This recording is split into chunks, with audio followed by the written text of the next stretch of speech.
If there's one thing Tekken could use right now, it's a lot of people really mad about things happening with the game. And boy, is that happening again. There was this tweet from Rip that says, not working TWT this year / anymore with a little shrug emoji.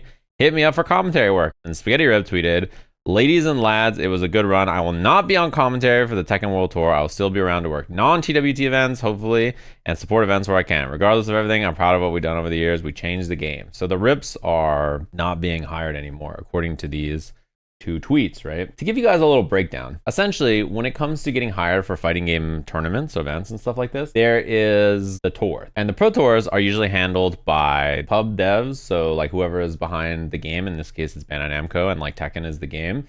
And then there's usually like a production company, sometimes multiple production companies across different regions that they work with. So anybody along any of that pipeline could just decide at any point that they don't like you. It happened to me. You guys probably remember, right? It could be something that you said or did, or it could be for something you didn't say or do, or it could be for nothing. It could just be for personal preference. And people don't even really notice most of the time. I think when Street Fighter V stopped hiring me during the pandemic, as an example, and they didn't hire Yipes for a long time, most people just didn't notice until I said something like years later. Someone was like, why haven't you commentated any events? And I was like, oh, I'm not allowed. I've been banned since Capcom Cup 2019. Everybody was like, say what? And it's not that unusual. In fact, sometimes it happens and it's not even malicious. When Dragon Ball was happening, I was doing like all the Dragon Ball events, right? Because Red Bull North America was like the governing thing handling a lot of the Dragon Ball stuff. And then that shifted, right? And Red Bull North America stopped handling things after the World Finals one year. It started to be handled more in Europe and not in North America. And I just never got asked to commentate Dragon Ball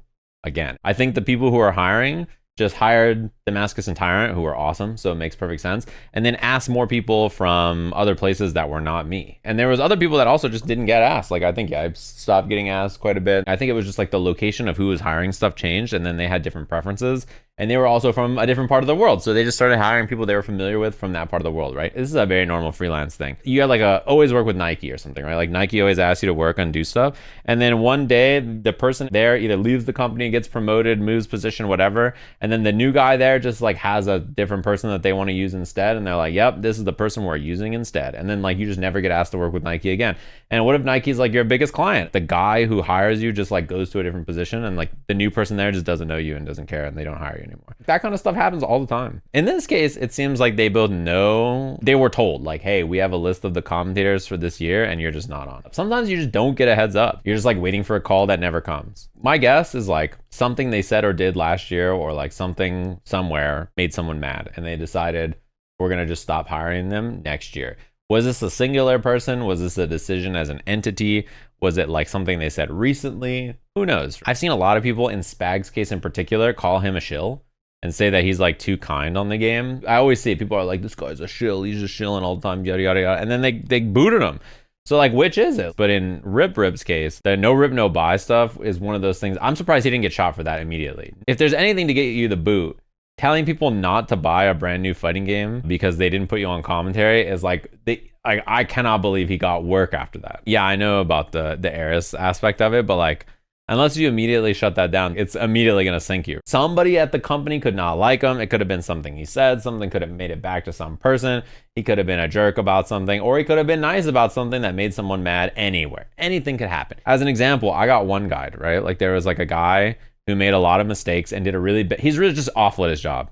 And instead of like being like, yeah, I made a lot of mistakes, he was just like, I hate Sajam because he asked me about why I made all these mistakes and now it's his fault. The things that I was like, what the hell is going on here, were like what I think everybody was thinking at the time. Street Fighter's netcode being bad, we all know about that. And also not streaming the LCQ. That was a big one. They were not happy about that. Yeah, that's basically what happened. I was like, oh, we're not streaming the LCQ. And then they fucking put me in a cannon and launched my ass into orbit. And you may think that's an exaggeration. It's not. So I got one guide, and that one guy loves the Midwest because he's from the Midwest of the US. So he just replaced me and just started hiring a bunch of people from the Midwest of the US. On one hand, sucks for me. I like lose my gigs. On the other hand, a bunch of people from the Midwest get like new commentary opportunities for Street Fighter. The people that got to get the gigs instead of me like got to build careers off of it, which is sick. And if it happened to me again, if Street Fighter like never asked me to do commentary at a live event ever again, my life would go on. Like I don't know. I'm prepared to just do other stuff and like I don't really mind. This kind of thing is an inevitability of the job. If you're a commentator, you have to be prepared for this to occur. You guys probably remember for like years, The voice and face of League of Legends was Dash. And then like 1 year, he like just had like a negotiation or something with Riot, and then it like didn't work. And then he was like, well, I'm not back. And then he's just gone. And it doesn't matter how much goodwill or how much they like you or like how great everything is. There really is no end game or safety net in the position. You just keep working. There's not like really a place for you to land. I think streamer is right, but a lot of commentators and stuff don't have big streams. I think this includes other games outside of fighting games too, from looking around. It's actually an exception for a commentator to have like a large audience or viewer base on their own stream. Because of that, like what ends up happening is if you don't have the gigs, then you just like can't work. And then because you can't work, you don't have a spotlight on you. And because you don't have a spotlight on you,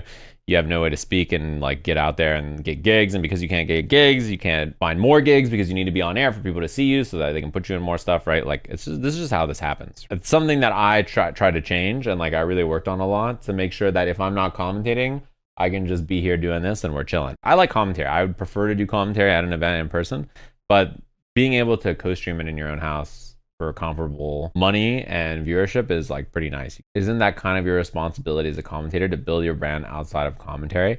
Well, you say that, right?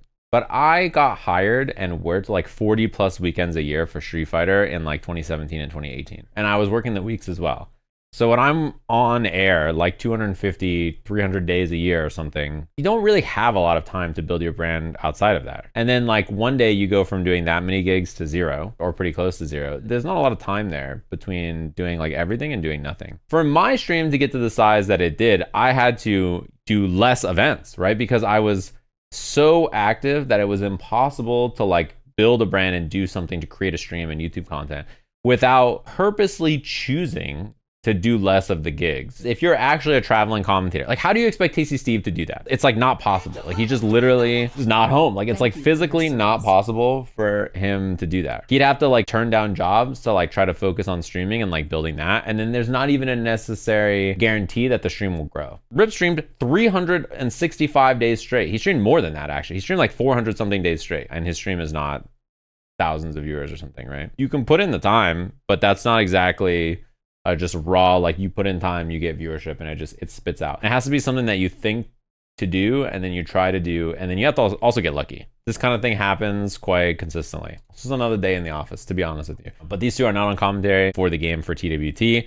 TWT as an entity, or like whatever the Pro Tours are, tend to not be the only kinds of events they do. Like that's why they both said like, hey, I'm down for other gigs. Like if there's other stuff, you know, I'm super down to work it. It's possible that even the non-TWT events, if they wanted to, Bandai Namco could say, hey, we're not going to give you the green light to like do this at their events. Now, that would probably be like a step that would make everybody get really, really, really pissed. Everybody would be beating Bandai Namco's ass even harder than they already are. But yeah, I also think it's weird because, to be honest with you, I think the way TWT handles commentary in general is a little light. Like they hire 3 people per event. That's just not enough people. When you're working events, they're like 12-hour days, right? You're in the venue from like 10 to 10 or something, or 8 to 10. And when you're in the venue that long, you know, you're working a job where you like need to be on, and then you have like a break. But because the break is 2 hours and like leaving the venue takes an hour, you kind of have to stay in the venue, which means you're going to be in the venue working, either commentating or watching the matches for like 12 hours or something, right? And if you only have 3 people, you're already going to be pretty down. So like, who the hell is going to do the job now if Rip and Rip are banned? Who are they even going to put in front of it? I don't even know. People say this, oh man, how can they have the TWT without Steve and Rip on commentary? And the answer is they're just gonna. Like, it's just gonna happen. Like, they're just gonna put another body in the chair, and the show will continue. I was the commentator who commentated Street Fighter the most for many, many, many years, and then I didn't commentate the game for like 4 years or something, right? It didn't stop for me, right? Like, it's not like it couldn't continue because I wasn't there or something. You're extremely expendable as a commentator. It's so easy to just boot you and put another warm body in the chair. That's just how it is, and everything's gonna keep moving. The big thing is, you know what I've been thinking about? Imagine being whoever is hired to do EVO Japan. Whoever's the Tekken commentator for EVO Japan is just sitting there right now like, oh, fuck. And I imagine that whoever they hired literally had no clue that this was happening until they saw this tweet. Imagine just being hyped to like go there and work, seeing all this and just being like, oh, fuck. Did they ban Steve? No. If this shit was like, hey, hashtag tastebuds, I've been hashtag banned from hashtag Tekken World Tour, make some noise out there for everybody else who got the job. Like, if that was the tweet, there would be riots in the street. It would be over. Not enough typos, just assume every word I said there was misspelled. The way I look at this is like, whatever I feel or think about stuff, I'm like, yeah, this is what I'm gonna say. And if someone wants to hire me, awesome. If they don't want to hire me, awesome. But like, I'm not very belligerent, I think, in general about how I say stuff.